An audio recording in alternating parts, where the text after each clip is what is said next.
Hello student, welcome to Atul education. तो friend, इस video के अंदर हम लोग फाइनेंशियल अकाउंटिंग के कुछ ऐसे मोस्ट इंपॉर्टेंट ऑब्जेक्टिव क्वेश्चन देखेंगे और उसके थियरी क्वेश्चन भी देखेंगे विथ आंसर के साथ।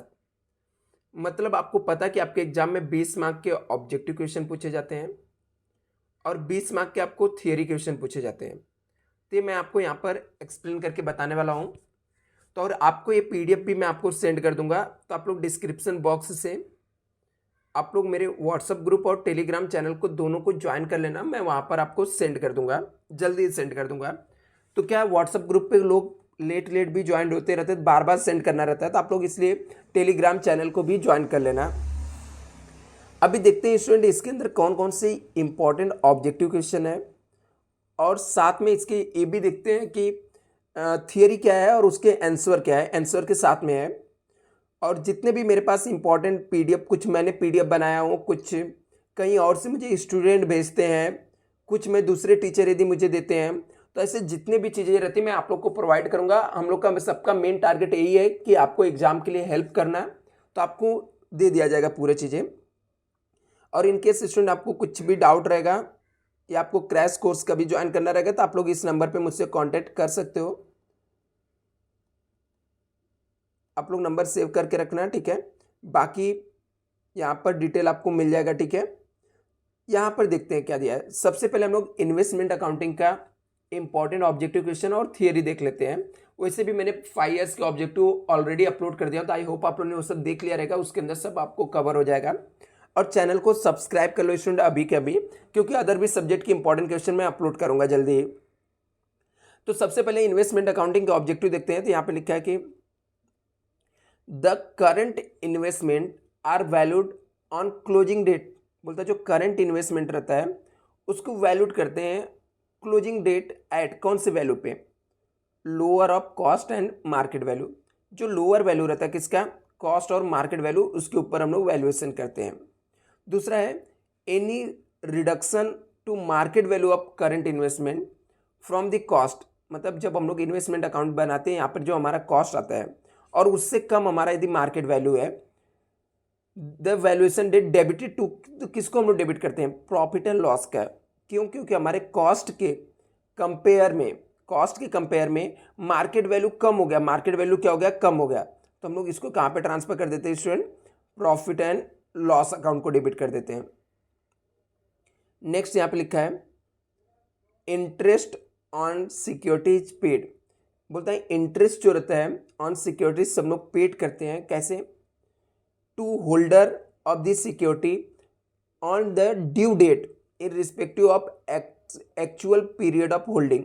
जो पर्सन को इंटरेस्ट मिलता है उसको कौन से बेस पे मिलता है, जितने समय तक उस सिक्योरिटी को होल्ड करके रखता है।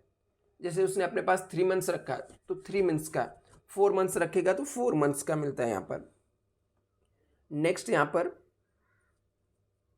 When a bonus share are receive, bonus share जब रिसीव करते तो हम लोग क्या होता है, the nominal value of such bonus share are enter in the NAB column में हम लोग लिखते हैं, and no amounts of enter in the capital column के अंदर कोई भी अमाउंट हम लोग नहीं लिखते हैं।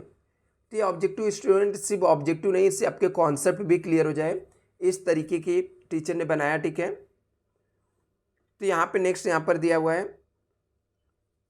When the right share are subscribe. तो राइट शेयर जब सब्सक्राइब करते हैं हम लोग तो nominal value of enter in the nominal value के कॉलम में लिखते हैं, and cost enter in cost के कॉलम में इंटर करते हैं, एंड जो अमाउंट रहता है उसको इन्वेस्टमेंट के कॉलम में हम लोग इंटर कर देते हैं।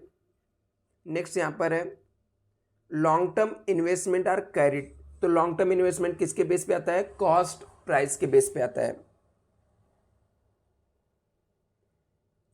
आगे यहाँ पे शॉर्ट टर्म इन्वेस्टमेंट कैसे रहता है, तो short term investment carried cost और market whichever less, cost और मार्केट विच एवर लेस, दोनों में से जो कम रहता है उसके बेस पे हम लोग करते हैं। इसके अलावा interest is always calculate on face value of securities. जो इंटरेस्ट रहता है उसको हमेशा किसके बेस पे कैलकुलेट करते हैं, फेस वैल्यू, जो सिक्योरिटी का फेस वैल्यू रहता है उसके बेस पे हम लोग कैलकुलेशन करते हैं।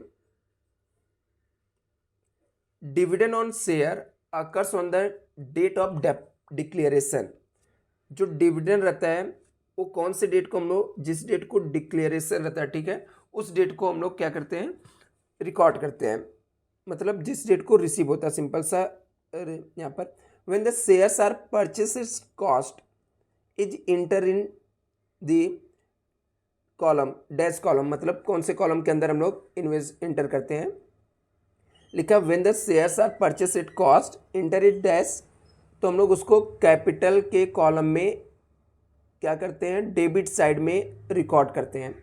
जब हम लोग शेयर्स को परचेस करते हैं कॉस्ट पे, उसको हम लोग इंटर करते हैं डेबिट साइड कॉस्ट कॉलम के। आगे लिखा है when dividend are actually receive on due date, बोलता है डिविडेंड जब हम लोग एक्चुअली रिसीव करते हैं कौन से डेट को, ड्यू डेट को, pro rata amount related to period after the date of acquisition inter in, कहाँ पे, उसको इनकम के कॉलम में। लिखा कि when the dividend actually receive करते हैं हम लोग, जिस दिन हम लोग को डिविडेंड मिलता है, प्रो रेटा column.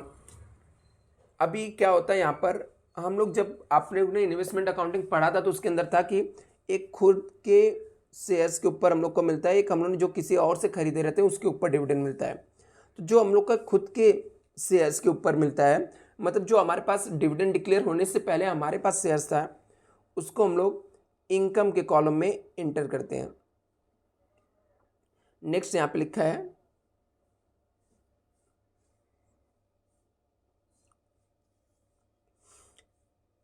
when a dividend is actually received on the due date, pro rata amount relating to the period before the, जिस दिन हम लोग खरीदे रहते हैं, date of acquisition if the enter in the capital column के credit side में आता है। मतलब जो हमारे खुद के शेयर्स के ऊपर नहीं रहते हैं उसको हम लोग कैपिटल कॉलम में लिख देते हैं। नेक्स्ट यहाँ पर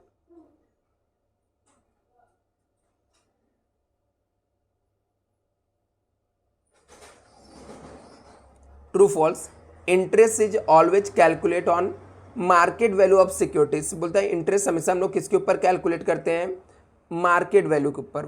फॉल्स है क्योंकि उसको हम लोग फेस वैल्यू के ऊपर कन्वर्ट कैलकुलेट करते हैं। Interest is paid to the holder of the securities on the due date in respective of his actual period holding, बोलता है इंटरेस्ट जो रहता है, इंटरेस्ट पेड होता है होल्डर को सिक्योरिटी के ऑन द ड्यू डेट को इन respective of actual period of holding, जो एक्चुअल में उसने होल्ड करके रखा उसके हिसाब से। तो ये स्टेटमेंट क्या है, ट्रू है। Next ex interest price accrued interest equal to होता है कॉस्ट ऑफ इन्वेस्टमेंट, बोलता है एक्स इंटरेस्ट प्राइस क्या होता है, एक्स इंटरेस्ट प्राइस में से हम लोग लेस करते हैं अक्रूड इंटरेस्ट इक्वल टू होता है कॉस्ट ऑफ इन्वेस्टमेंट होता है। ये स्टेटमेंट भी क्या है, फॉल्स है। नेक्स्ट यहाँ पे total investment by purchase equal to total investment total payment of by purchaser equal to ex interest minus accrued interest, बोलता है जो परचेस करता है डिबेंचर या शेयर डिबेंचर्स को, उसका जो टोटल पेमेंट होता है एक्स इंटरेस्ट में से अक्रूड इंटरेस्ट माइनस करके था, फॉल्स है।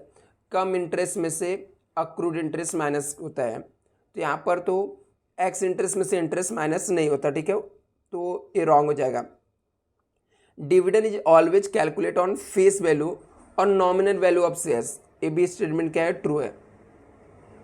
When a bonus share are receive only the nominal value such bonus share enter in the investment, बोलता है हम लोग जब बोनस शेयर रिसीव करते हैं नॉमिनल वैल्यू सिर्फ हम लोग क्या करते हैं, इंटर करते हैं इन्वेस्टमेंट में, ये स्टेटमेंट क्या हो जाएगा, ट्रू हो जाएगा। When the right are sold without subscribing, no inventory made in investment accounting, बोलता है कि जब हम लोग ने राइट को सोल्ड कर दिया विदाउट सब्सक्रिप्शन, हम लोग ने खरीदा ही नहीं, तो उसको इन्वेस्टमेंट अकाउंटिंग के अंदर नहीं लिखते हैं, ये भी स्टेटमेंट क्या है, ट्रू है।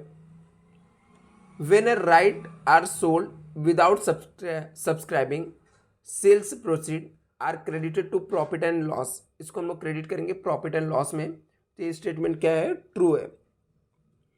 Investment held as a long term investment is always valued at cost, AS13 true है इसमें। आगे nominal value column in the investment account only the memorandum column, ये भी स्टेटमेंट क्या है, ट्रू है। अभी यहाँ पे आपको पूछा कि एक्स इंटरेस्ट कम इंटरेस्ट क्या होता है। तो एक्स इंटरेस्ट और कम इंटरेस्ट क्या होता है यहाँ पर, तो लिखा है कि यहाँ पे when the securities are purchase any day after the due date. क्या, when the securities are purchase, जब हम लोग डिबेंचर या बॉन्ड्स को परचेस करते हैं after due date, due date के बाद, मतलब कौन सा ड्यू डेट, इंटरेस्ट का जो ड्यू डेट रहता है उसके बाद। परचेस में भी आइदर एक्सक्लूड और इंक्लूड अक्रूड इंटरेस्ट। जो परचेस रहता है उसके अंदर हो सकता है आपको इंटरेस्ट इंक्लूड भी रहे या एक्सक्लूड भी रहे। If the price is only toward the cost excluded interest होता है, it is the known as the ex interest. जब उसके अंदर प्राइस इंक्लूड नहीं होता तो उसको हम लोग एक्स इंटरेस्ट बोलते हैं। दस ex interest price equal to होता है cost of investment. Ex interest का जो प्राइस होता है उसको ही हम लोग कॉस्ट ऑफ इन्वेस्टमेंट बोलते हैं। Since the accrued interest belong to this seller, accrued interest जो रहता है जो सेल कर रहा है सिक्योरिटी उससे बिलोंग करता है।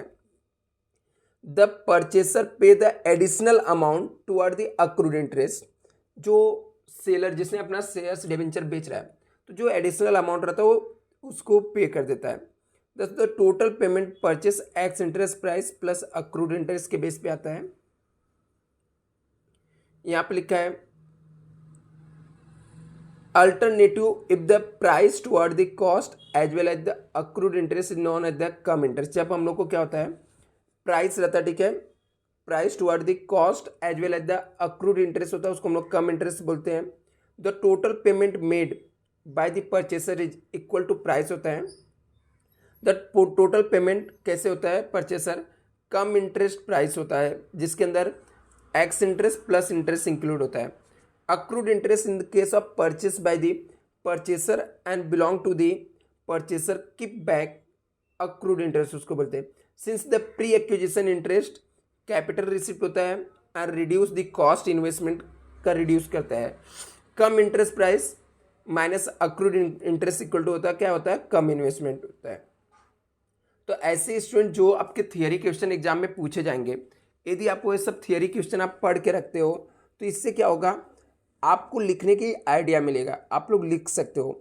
जैसे प्री एक्विजिशन डिविडेंड क्या होता है, dividend is the recorded only when the actually receive is no entry pass accrued interest. यदि अक्रूड इंटरेस्ट उसका एंट्री पास नहीं होता है। Out of the total dividend receive, dividend relating to the period before acquiring, खरीदने के पहले क्या, treated as the capital receipt and credited to investment accounting. Dividend after the date of acquisition this shares credited to dividend account. जो हम लोग खरीदने के बाद जो हम लोग को डिविडेंड मिलता है, मतलब जो हमारे पास पहले से शेयर्स रहता है उसके ऊपर जो डिविडेंड मिलता है उसको हम लोग डिविडेंड के कॉलम में लिखते हैं। और जो हम लोग किसी और से खरीदे रहते हैं, किसी और के पास था, ऐसे डिविडेंड को हम लोग यहाँ पर कॉस्ट के कॉलम में लिखते हैं। तो यहाँ पर एक एग्जाम्पल दिया वो आप लोग देख लेना।